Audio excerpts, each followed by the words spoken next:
Hey, what's up guys, this is Jay and welcome to a guide on 10-man Kranheim on the first boss. And also a little guide on how to set up your raid at the end. First of all, you want to do what I just did and set your bard as the party healing target. So whenever you push Y, you will scroll the bard. You want your bard to be standing roughly at the same position as where our bard is standing. First of all, if you're the tank, you want to begin the boss at this position and make sure he is facing the square and no one else is standing where the tank is standing. So throughout the entire fight, the boss will use a poison spit skill on the target furthest away from him. You can see that the boss is about to use it right now. As the bard, you have to let the poison land before you roll because it chases you, so there's no point rolling early. It's just gonna land on you and you're not gonna have your roll up to avoid it. Sometimes the poison spit spawns a slime. The tank not tanking the boss should taunt it away from the bard. The range should already be shooting the slime, and when the slime gets into melee range, the melee can help out in killing the slime. The slime barely does any damage, so don't worry if you pull aggro. What you do need to worry about if the slime stays alive too long is his interruptible AoE skill, which will poison everyone and do a ton of damage.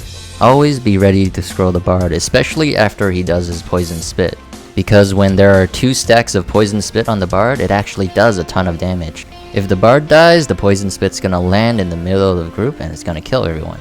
So make sure he stays alive, or you have someone ready to roll out to be the furthest target, and then res the bard afterwards. As DPS, you really only have to worry about 2 skills from the boss. The first is the cone AoE, which you only have to roll through the boss to dodge. He targets a random person for the cone AoE, so make sure you are not standing in the direction of the bard. You can see us moving back to the circle after dodging the cone AoE. Eventually, as the bard rotates around, we're gonna have to stay on the triangle instead. Here you can see the tanks rotating positions to tank the boss. You want to rotate the tanks as soon as the tank tanking the boss has 3 stacks of the curse mark, like you see right now. I have 1 stack. The tanks don't have to rush to switch. They can take their time and just walk over, taunt, and then the other tank walks back to the group. If you're the tank, you don't want to waste your roll on just switching with the other tank, because the boss might cast his cone AoE right after you roll, and then you don't have your roll up, and then you're gonna get smacked. Here, if you're the DPS, is the second skill you have to worry about, the Roar.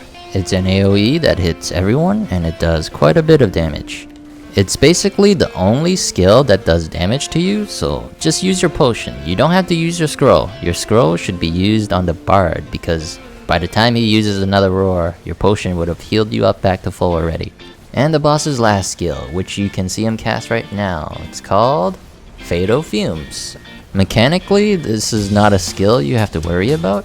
You can see right now that the boss has 5 stacks of Khatto Fumes. All it does is boost his damage, so the longer you take to kill this boss, the stronger he gets. It's not just his auto attacks that get stronger, everything else does, including his AoE and his cone AoE.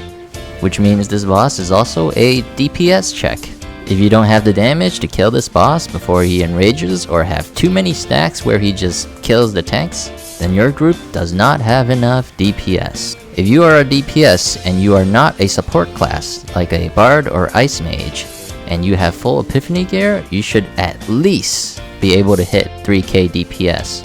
I have seen people hit more with just +6 gems and full Epiphany gear. If you can't, you either have the wrong skills or the wrong rotation.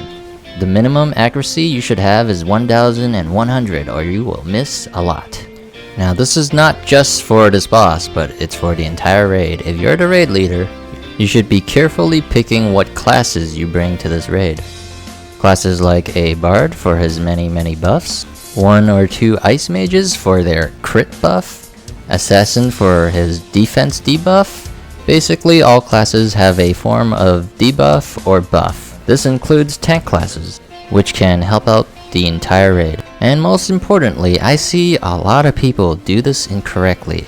You want to put the people with crit buffs with the people who need crit accuracy to do more damage. For example, a berserker with an ice mage, because berserkers can dish out more damage with crit accuracy than piercing. And the same for piercing classes. You want to put the classes with piercing buffs with the classes that benefit the most from piercing rather than crit accuracy. With the correct buffs and debuffs on the boss, you can do up to 4k DPS on the boss with just full Epiphany gear. That is it for the guide on 10-man Kranheim, the first boss, and a little bit on how to set up your raid. Thank you guys for watching and enjoy your raids. Jay, signing up.